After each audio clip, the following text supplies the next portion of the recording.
Puji Tuhan, Shalom saudara dikasih Tuhan. Selamat berjumpa kembali melalui tayangan video ini. Seberapa jemaat atau saudara-saudara yang menyaksikan tayangan ini, saya percaya saudara diberkati Tuhan. Saya akan menyampaikan berita firman Tuhan bagi saudara semua. Mari sebelum membaca firman Tuhan kita berdoa. Segala pujian dan syukur hormat bagi Engkau Yesus, sebab oleh kasih karunia dan anugerah Tuhan, saat kesempatan ini hamba-Mu boleh kembali akan memberitakan firman Tuhan. Firman-Mu adalah Engkau sendiri, sebab itu Tuhan berfirman bagi kami. Kami siap untuk mendengarkan firman-Mu dan menjadi pelaku dalam firman Tuhan. Terpujilah Engkau, urapi dengan Roh Kudus-Mu Tuhan. Kami dengar firman-Mu Bapa, dalam nama Tuhan Yesus Kristus. Haleluya. Amin. Saudara-saudara kasih Tuhan, saya akan membaca dalam kitab Bilangan pasal 14 ayatnya yang ke-38. Bilangan pasal 14 ayat 38 berkata demikian, tetapi yang tinggal hidup dari orang-orang yang telah pergi mengintai negeri itu hanyalah Yosua bin Nun dan Kaleb bin Yefun. Saudara, kita mau belajar dari pribadi Yosua dan Kaleb dalam konteks renungan pada kesempatan ini. Intinya kita belajar dari Yesus, tapi dalam konteks yang saya akan beritakan adalah konteks tentang Yosua dan Kaleb. Mereka berdua ini berhasil masuk tanah perjanjian Tuhan. Dalam Alkitab Tuhan berjanji kepada setiap kita orang percaya, yaitu sorga. Sebagaimana ketika Tuhan berjanji kepada bangsa Israel ketika mereka keluar dari Mesir menuju ke tanah perjanjian, yaitu tanah Kanaan. Tapi ternyata untuk mencapai tanah Kanaan tidak semudah yang dibayangkan oleh bangsa Israel ketika mereka awal berangkat dari tanah Mesir. Ada sebuah perjalanan yang mereka harus lewati, ada sebuah persoalan yang harus mereka lewati sebagai ujian di dalam diri mereka. Untuk apa mereka tetap mau bertahan dalam perjalanan itu sampai tiba di garis finish, yaitu di tanah Kanaan. Begitu juga dengan kehidupan ini, saudara-saudara. Tuhan berjanji sorga kepada setiap orang yang percaya, yang terima Dia. Tapi dalam perjalanan menuju ke sorga, ini menjadi suatu realitas dalam hidup ini. Terkadang Tuhan izinkan kita menghadapi liku-liku perjalanan hidup. Seperti bangsa Israel. Ketika dalam perjalanan mereka menuju ke tanah Kanaan, mereka diizinkan Tuhan untuk mengalami kelaparan, mereka mengalami kesulitan makanan, mereka mengalami hal-hal yang secara akal, secara manusia, mungkin mereka akan berkata, kenapa kok Tuhan yang suruh kita ke Kanaan, tapi mengapa kami mengalami hal-hal yang seperti ini, saudara-saudara? Bukankah itu terkadang juga keluar dari mulut orang Kristen? Sudah menjadi orang Kristen, tapi kenapa saya masih mengalami banyak persoalan dalam hidup ini? Mengalami banyak pergumulan dalam hidup ini? Saya mau katakan, mari, dalam konteks firman Tuhan dalam kitab Bilangan pasal 14 ini, yang mengkisahkan tentang Yosua dan Kaleb, mereka ini adalah dua pribadi yang dalam perjalanan dari tanah Mesir sampai ke tanah Kanaan, mereka berhasil tiba di sana. Saudara-saudara dikasih Tuhan, secara singkat saya mau sampaikan bahwa setidaknya ada 4 hal yang ada pada pribadi Yosua dan Kaleb, sehingga mereka berhasil tiba di tanah perjanjian. Pertama adalah mereka adalah orang yang setia mengikut Tuhan. Di dalam kitab Bilangan pasal 14 ayat 24 disebutkan di situ, bagian B dikatakan, aku dengan sepenuhnya mengikut Tuhan. Saya mau sampaikan, saudara-saudara dikasih Tuhan, mari dalam kita mengikut Tuhan, ikutlah dengan sungguh-sungguh. Artinya, jadi orang Kristen jangan main-main, tidak hanya sekedar saja, tetapi menjadi Kristen yang sungguh-sungguh mengikut Dia. Iring Yesus. Ya, saudara-saudara. Ketika Yosua dan Kaleb dalam perjalanan bersama dengan bangsa Israel yang lain, tidak berarti Yosua dan Kaleb tidak mengalami kondisi yang sulit. Tapi mereka juga mengalami kondisi yang sulit. Mereka juga rasakan. Tapi mereka tetap mau ikut Tuhan, iring Tuhan dengan sepenuhnya. Ini bicara tentang kesungguhan hati. Di keadaan sekarang ini Tuhan sedang menuntut kesungguhan saudara. Kesungguhan saya. Bagaimana untuk saudara bisa agar dapat bertahan, maka kita minta kekuatan Tuhan. Yang kedua, saudara-saudara, Yosua dan Kaleb tiba di tanah perjanjian yang Tuhan janjikan karena mereka bukan orang yang bersungut-sungut. Mereka bukan orang yang bersungut-sungut. Bangsa Israel, saudara-saudara, sebagian besar mereka bersungut-sungut kepada Tuhan. Mereka tidak bisa menerima satu kenyataan dalam hidup ini kalau Tuhan izinkan mereka mengalami situasi sulit. Lalu mereka bersungut, mereka memberontak, mereka marah kepada Tuhan. Lewat Musa mereka marah. Mereka memberontak kepada Tuhan. Dalam Alkitab berkata mereka bersungut-sungut. Orang yang bersungut-sungut itu adalah orang yang tidak mensyukuri akan anugerah Tuhan. Tapi saya percaya jemaat Sola Gracia adalah pribadi yang tetap mensyukuri akan anugerah Tuhan. Amin. Jauh dari kita untuk kita bersungut-sungut dalam kondisi apapun. Kita mau tetap bersyukur kepada Tuhan sesuai dengan janji firman.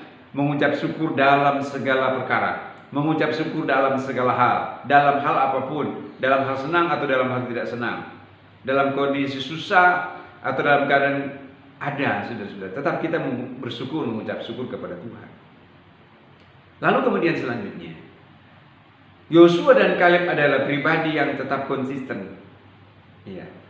Dalam tulisan firman Tuhan dalam kitab Yosua disebutkan di situ Kaleb berkata, "Aku tetap sama kuat ketika pada waktu aku muda sampai aku menjadi tua."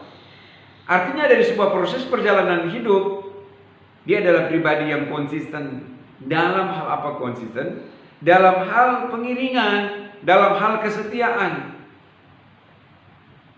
Saya mau sampaikan kepada kita, mari di sini kita mau belajar bagaimana untuk supaya kita bisa mencapai tanah perjanjian Tuhan.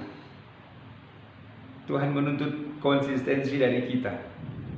Apapun persoalan, masalah, persoalan, tapi tetap kita mau konsisten. Seperti apa kata dalam firman, aku tetap kuat. Kuat di dalam Tuhan. Tetap berharap kepada Tuhan. Tetap setia kepada Tuhan. Layani Tuhan. Iring Tuhan. Dalam hal apapun kondisinya. Saudara-saudara dikasih Tuhan. Dan inilah yang menjadi janji Tuhan kepada setiap mereka yang tetap konsisten. Saudara, pengertian dari konsisten di sini menunjukkan bahwa tidak berubah. Iya. Tidak berubah. Artinya adalah bicara satu kehidupan yang tetap di dalam Tuhan. Iya. Tidak berubah kesetiaannya. Tidak berubah kesungguh-sungguhannya. Dia tetap senantiasa menjaga hubungan itu dengan Tuhan. Dia tidak berhenti. Dia tidak putus asa. Tetapi dia terus maju di dalam Tuhan, melayani Tuhan. Tidak ada tanda-tanda perubahan dalam hidupnya. Saudara-saudara dikasih Tuhan, saya tidak tahu apa yang saudara sedang hadapi hari-hari ini. Tapi saya mengatakan mari jangan pernah berubah dalam kesetiaanmu, dalam pengiringanmu kepada Tuhan. Amin. Saudara-saudara dikasih Tuhan, dalam kondisi yang sulit sekarang ini, mari tetap kita konsisten. Saya ini adalah anak Tuhan. Saya ini adalah umat menang di dalam Tuhan. Tuhan yang berjanji, Dia pasti akan memberkati saya. Lalu kemudian prinsip selanjutnya dalam Alkitab, sehingga Yosua dan Kaleb mereka berhasil masuk tanah Kanaan, mereka adalah orang yang jujur. Sekali lagi, mereka adalah orang yang jujur. Kejujuran ini menjadi penentu dalam kehidupan kekristenan kita. Saudara-saudara, ketika 12 pengintai pulang dari pengintaian, 12 itu 2 orang adalah Yosua dan Kaleb. Mereka pulang memberitakan berita yang jujur. Ya, sedangkan yang 10 tidak jujur. Mungkin saudara berpikir ini hanya hal yang sepele, saudara-saudara. Tetapi ternyata kejujuran ini juga sangat menentu dalam kehidupan kita. Menentukan kehidupan saudara. Karena ketika kita mau jujur, saudara-saudara, maka Tuhan melihat kejujuran saudara. Sama seperti Yosua dan Kaleb. Mereka jujur kepada Tuhan. Apa yang mereka lihat, apa yang mereka saksikan. Tidak seperti 10 pengintai yang mereka pulang membawa kabar yang busuk. Dan kejujuran dari Yosua dan Kaleb inilah menjadi juga salah satu rahasia sehingga mereka bisa masuk di tanah perjanjian yang Tuhan janjikan kepada mereka. Ayat terakhir saya mau baca buat saudara. Dalam kitab Yosua pasal 14 ayatnya yang ke-8. Ini poin yang terakhir. Sedang saudara-saudaraku yang bersama-sama pergi ke sana dengan aku membuat tawar hati bangsa itu, tetapi aku tetap mengikuti Tuhan. Saudara-saudara dikasih Tuhan, poin yang selanjutnya. Yosua dan Kaleb berhasil masuk tanah perjanjian. Mereka tidak tawar hati. Saudara, orang di sekitar mereka coba mempengaruhi mereka. Coba mempengaruhi Yosua dan Kaleb. Tetapi tidak. Mereka tetap berpegang pada prinsip. Seperti apa kata dalam firman Tuhan, Tuhan menyertai kami kok. Orang-orang yang ada di sekitar Yosua dan Kaleb, mereka itu tawar hati. Dan Alkitab berkata mereka yang tawar hati, mereka itu mati semuanya. Orang yang tawar hati, mereka itu akhirnya menjadi bangkai-bangkai di padang gurun. Dalam kekristenan mari saya sampaikan, jangan pernah tawar hati dalam engkau melayani dan mengiring Tuhan. Amin. Dalam hal apapun, jangan engkau tawar hati. Kalau engkau tawar hati, maka firman berkata, kecillah kekuatanmu. Kita nggak ada kekuatan. Tetapi mari kita membangkitkan semangat di dalam kita melayani dan mengiring Tuhan. Firman berkata, mereka membuat tawar hati bangsa itu. Saudara sedang menghadapi hal-hal yang mungkin di sekitar saudara membuat engkau tawar hati. Tapi saya mengatakan, mari kita keluar dari zona itu. Iya, mari kita keluar dari keadaan itu. Jangan sampai kita terjebak kepada hal yang membuat kita tawar hati dan akhirnya kita diperdaya dengan hal itu dan akhirnya kita jadi lemah. Maka saya menyampaikan saudara sekalian, dalam renungan firman Tuhan ini, jadilah pribadi yang tetap kuat di dalam Tuhan. Jangan pernah engkau tawar hati dalam menjalani hari-hari hidup ini. Tetap percaya, tetap optimis, Tuhan menyertai saudara, Tuhan menyertai saya. Amin saudara-saudara. Sampai akhirnya sepenuhnya kita meraih apa yang janji Tuhan, surga kekal sampai selama-lamanya. Amin firman Tuhan. Tuhan berkati saudara sekalian. Dan saya menyampaikan khusus kepada seluruh jemaat Sola Gracia yang mendengarkan tayangan ini, saudara sekalian, kegiatan ibadah Sola Gracia sudah dimulai dengan protokol kesehatan, saudara-saudara sekalian, ya. Dan saya menyampaikan kepada jemaat Tuhan yang masih ada di rumah, saya terus berbagi firman Tuhan lewat tayangan ini, dan kiranya lewat tayangan ini memberkati saudara. Salam saya untuk saudara-saudara yang ada di rumah. Dalam kehidupan saudara setiap hari, saya tetap percaya saudara terus ada dalam perlindungan Tuhan dan tetap senantiasa bersukacita di dalam Tuhan. Amin. Puji Tuhan. Saya berdoa, tapi sebelum saya berdoa, saya akan nyanyikan satu pujian, dan saudara yang tahu pujian ini kita bisa ikuti bersama-sama. Puji Tuhan. Pujian yang berkata, terima kasih Yesusku karena Tuhan sudah menolong saudara. Terima kasih Yesusku buat anugerah yang Kau beri buat hari ini. Tuhan adakan syukur bagimu. Mari kita berdoa saudara yang dikasihi Tuhan. Tuhan Yesus, terima kasih untuk anugerah-Mu bagi kami. Kami sudah dengar firman Tuhan agar kami terus memiliki semangat yang baru di dalam Tuhan. Kesempatan ini hamba berdoa menyerahkan seluruh jemaat dalam tangan-Mu Bapa.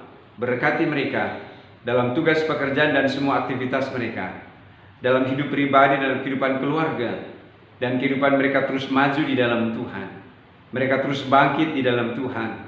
Tuhan yang menyatakan perjanjian-Mu terhadap setiap kami. Kami yang setia, kami yang taat, dan kami mau setia dan kami mau taat.